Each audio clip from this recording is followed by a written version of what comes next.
I'm Liz Faublas, and this is Currents. Tonight, the Archbishop of New York is expressing his great disappointment with the governor of New York. Cardinal Dolan's concerns are triggered by Governor Cuomo's strong support for a new law expected to increase the number of abortions in the state.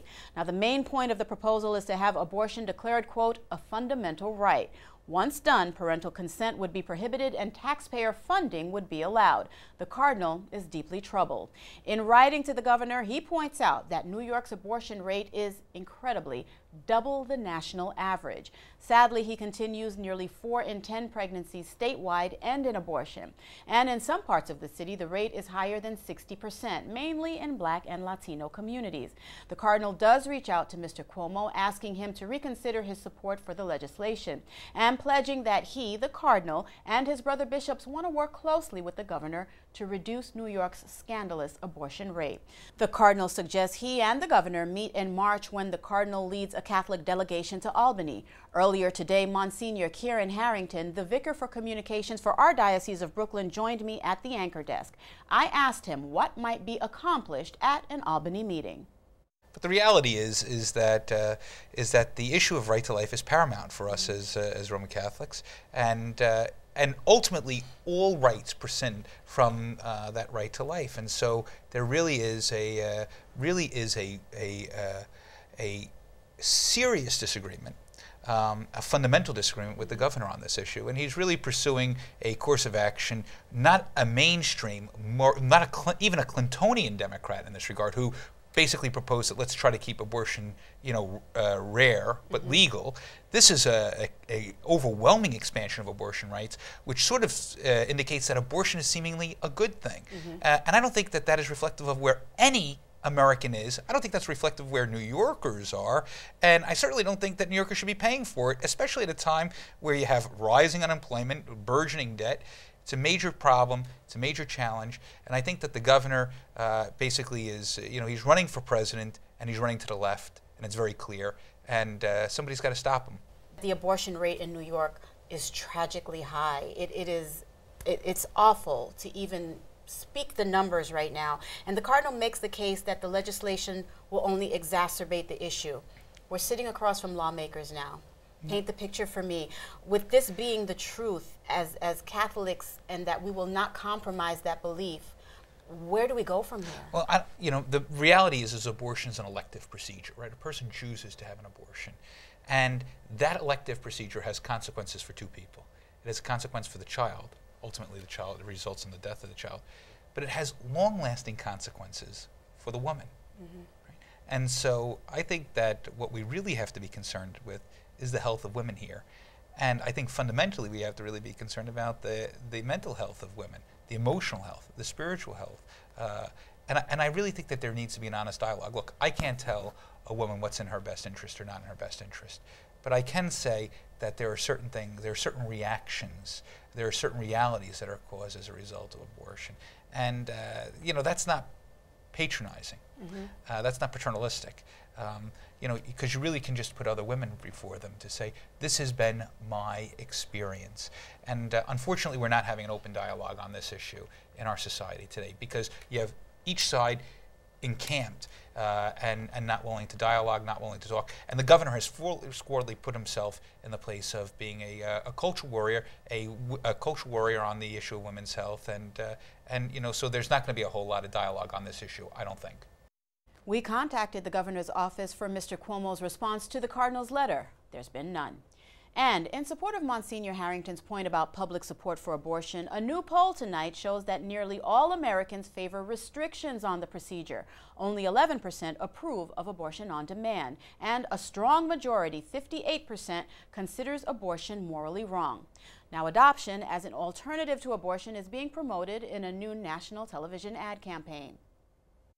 I'm pregnant, but I'm not in a position to care for this child. I want him to have a better future, to be with a family who'll love him and give him the things that I can't.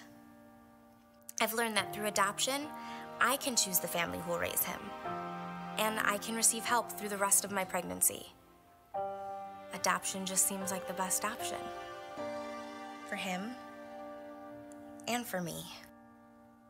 An agency known as Heroic Media is responsible for the spot. They are dedicated to changing hearts and minds about abortion.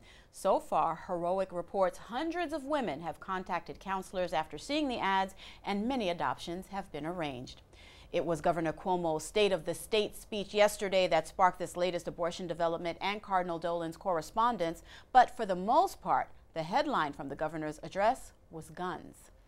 We have a 7-point agenda. Number 1, enact the toughest assault weapon ban in the nation, period. The governor's other points repeated many things that have been tried before, including trying to keep guns away from mentally ill people. Meantime, in Washington, the vice president is meeting with the National Rifle Association as part of Mr. Biden's assignment to develop new gun controls for President Obama. No word on the NRA meeting, but the vice president is promising action.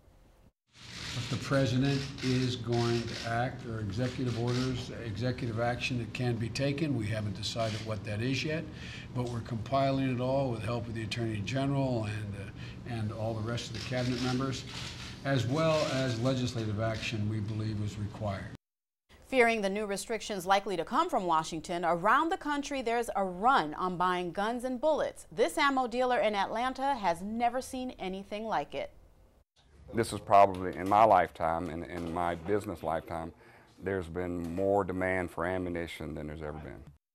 The latest rush by the politicians to produce new guns laws, of course, follows the massacre in Newtown, Connecticut, where a madman slaughtered 26 school children and their teachers.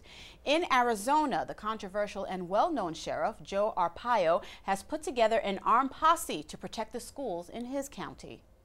We're here to protect the kids and the teachers and have a visible presence as a deterrence. And the reason I'm using armed posse only is the fact that if something serious happens, they'll be able to immediately respond. About 500 people have been trained and armed to make up the posse. The sheriff says it's only a stopgap until the federal government beefs up school security. A gun protected the security, that is, of a California pharmacist and his mother, as well as their lives. Brian Lee runs a pharmacy in the city of Madera. Yesterday, 2 masked men burst into the store shooting. Lee's mother was hit in the leg, but Lee pulled his gun and fired back. One of the criminals was killed. Lee says he doesn't want to think about the incident, but he's glad he had his gun. Well, of course, because the Madera chief said if it weren't for that, then we'd be 2 corpses. Lee's mother was not seriously injured. The other gunman got away. An interesting take tonight on our national gun debate from an unusual source. Pravda once was the voice of the communist Soviet Union. Today, the newspaper is publishing a column titled "Americans Never Give Up Your Guns." The author writes Russia fell to the communists when its citizens were disarmed. And the writer warns, don't be fooled that progressives and leftists hate guns. They only hate guns in the hands of those who don't agree with them. Up next, the flu emergency as Currents continues after the break.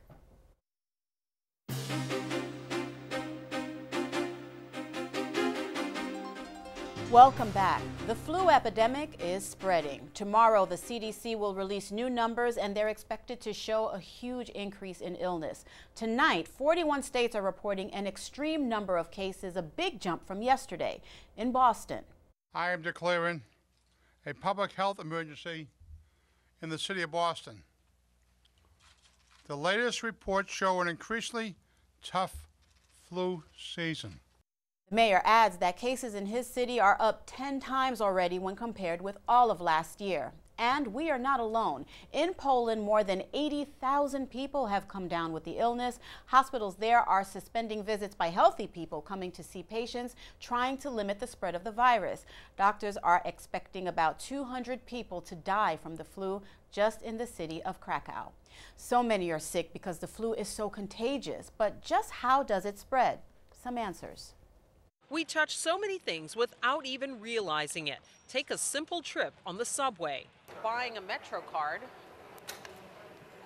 Going down the escalator. That's only the beginning. The flu virus can spread easily in an enclosed place like a subway station.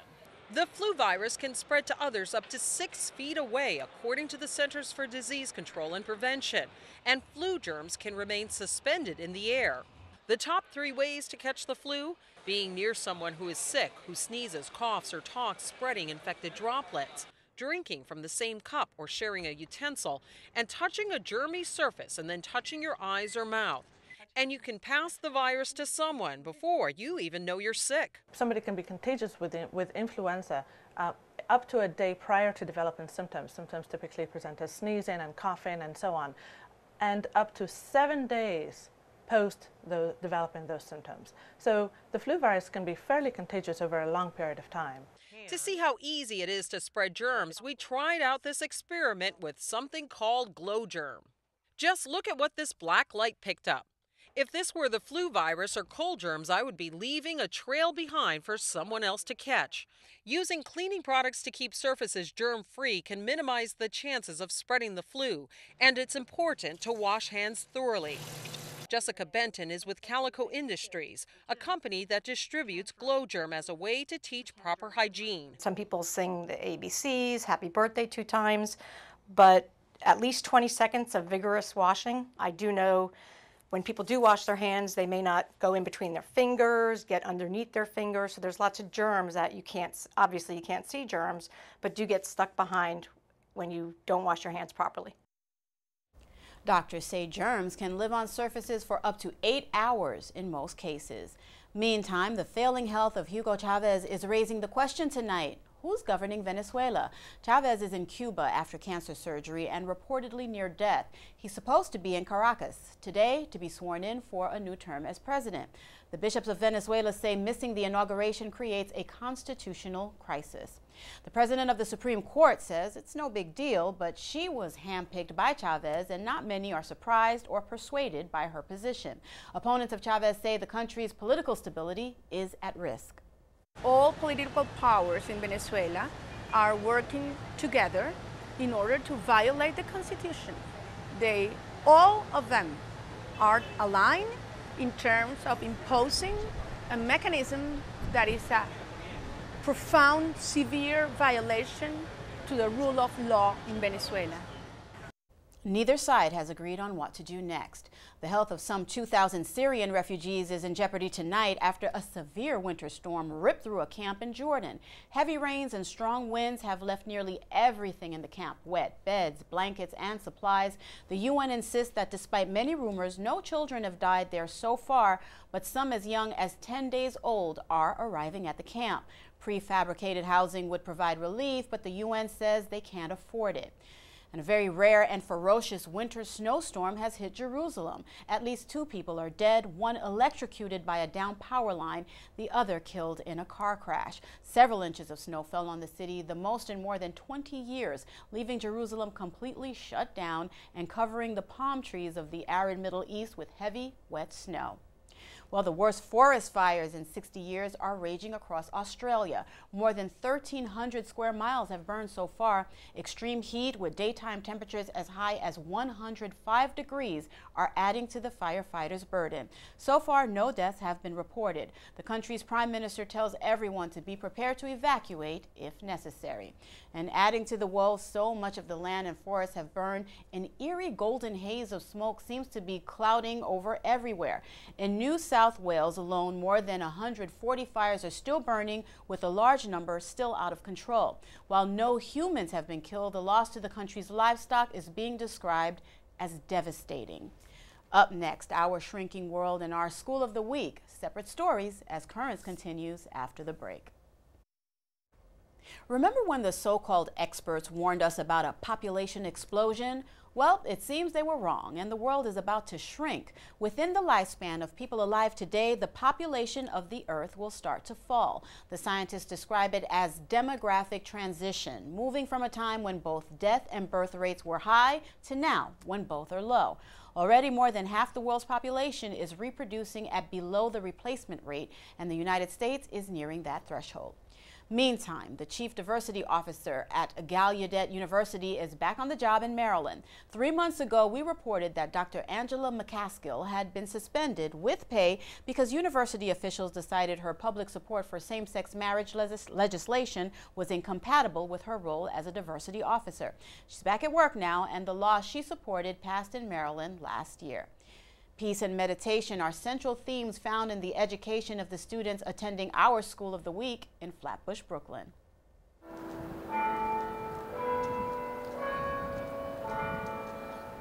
Francis of Assisi began in 1909, and it was here in this Flatbush area, which at that time I think was just called Flatbush. St. Francis of Assisi, as the patron not only of the parish but of the school, is really a key figure in how we bring peacemaking, respect for earth, respect for differences and diversity into our daily lives and into our educational system. There are lots of books that we read to them, make the connection of St. Francis' life.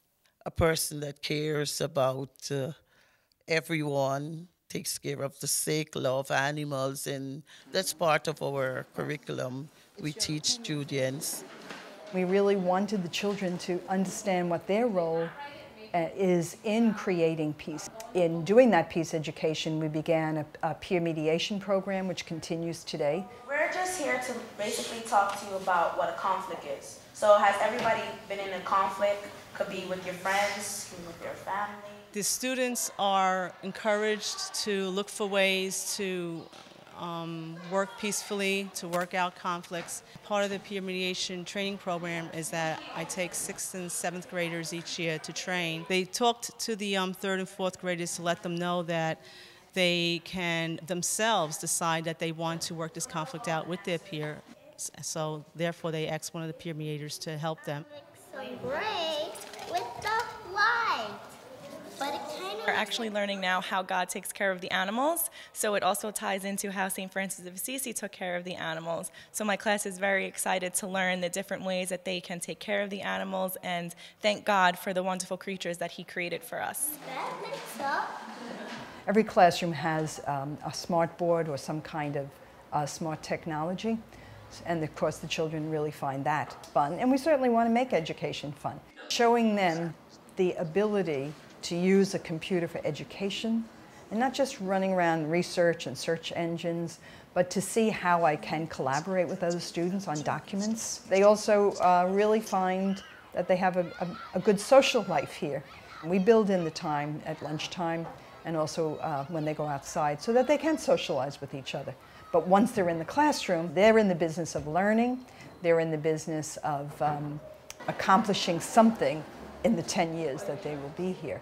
Being with the kids every day is something I learn something new from them as they learn from me. So it's a very enriching experience to not only teach the younger ones, which I love to do, but also teach them the Catholic faith, which I was always raised by. I went to Catholic school my entire life, and it's very rewarding to return them with the same education that I have received.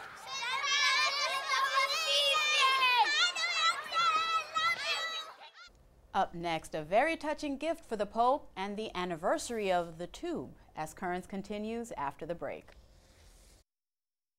Today, Pope Benedict welcomed a new ambassador to the Vatican. Slavica Karasic is the representative of Bosnia-Herzegovina. She's 37 years old, and after she presented her credentials to the Holy Father, her husband and 2 children joined her.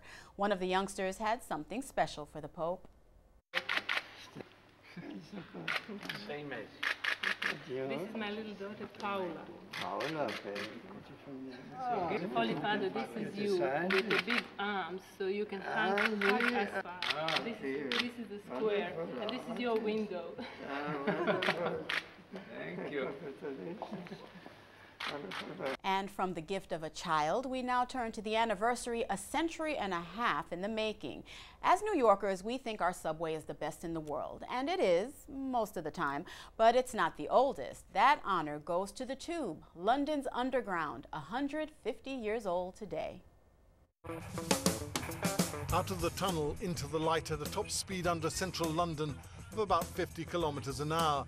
So many cities, over 150 of them, now have metro underground systems.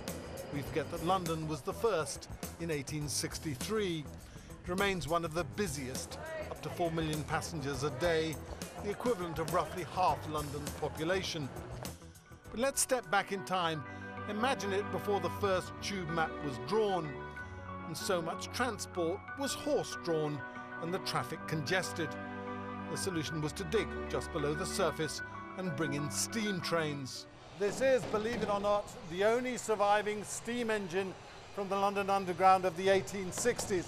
It dates from 1866 and is known simply as number 23. Just imagine what it was like to travel on it. All that smoke, all that sulphur, like breathing crocodile's breath, as one passenger put it. This is substantially a Victorian underground. The arch and some platforms at Baker Street are pretty much unchanged. The underground system was launched by competing railway companies line by line. It was electrified in the early 1900s. Strangely enough, the companies were unified, the system made whole, by an American, a financier and convicted embezzler from Philadelphia, Charles Tyson Yerkes. An amazing, almost crook in some respects, is largely responsible for the development of large parts of London's tube network. We still say, please move down inside the car, not carriage as you would hear elsewhere in British railways. And that goes back to that American influence in the early tube railways. We all know the diagrammatic London tube map, a much imitated design classic, but the first version in 1931 wasn't even commissioned. Harry Beck, an electrical draftsman, dreamt it up in his spare time. Initially, the Underground wasn't keen. For many people, Londoners and visitors, it's become the kind of mental map. London is the Underground map, even though it actually doesn't go very far south of the river and only has half the city in it. But we all kind of still use Harry Beck's map.